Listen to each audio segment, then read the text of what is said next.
PPCRV na discrepancy sa voting data mula sa ilang mga polling precinct. Alamin natin ang detalye sa agenda report ni Andrea Salve, nagulat live mula sa PPCRV Command Center sa Sampaloc, Maynila. Andrea.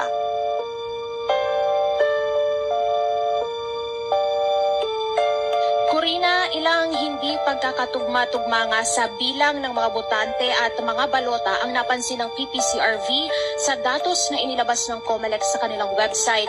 Nilinaw naman yan ng komisyon pero gusto ng poll body ng poll watchdog ng mas detalyadong sagot.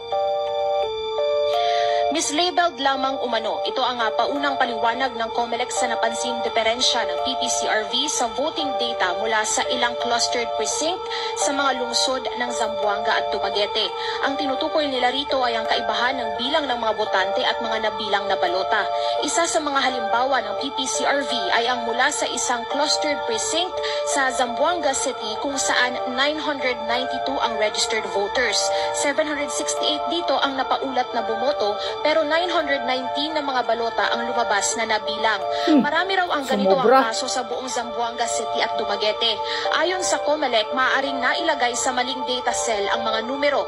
Ayon sa COMELEC, maaaring nailagay sa maling data cell ang mga numero. Ayon sa COMELEC, maaaring nailagay sa maling data cell ang mga numero. Palusot. Yung iba tanggap ang pagkatalo nila sa halalan. Kasi halata naman manipulado talagang nyo ang sila. makina. Pero yung nangunguna sa Visayas at Mindanao, yun pa ang natalo, hindi ka pani-paniwala. Pakinggan nyo ang ulat ng PPCRV. May nakita raw ang PPCRV na discrepancy sa voting data mula sa ilang mga polling precinct. Alamin natin ang detalye sa agenda report ni Andrea Salve, nagulat live mula sa PPCRV Command Center sa Sampaloc, Maynila. Andrea.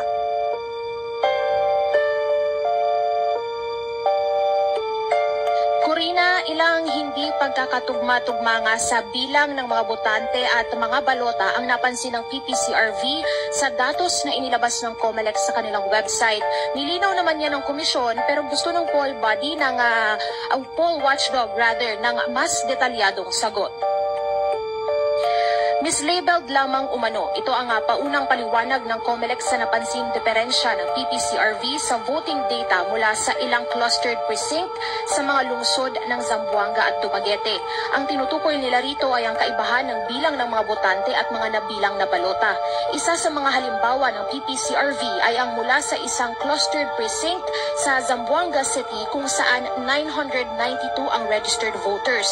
768 dito ang napaulat na bumoto pero 919 na mga balota ang lumabas na nabilang. Marami raw ang ganito ang kaso sa buong Zamboanga City at Dumaguete. Ayon sa COMELEC, maaaring nailagay sa maling data cell ang mga numero. Ayon sa COMELEC, maaaring nailagay sa maling data cell ang mga numero. Ayon sa COMELEC, maaaring nailagay sa maling data cell ang mga numero.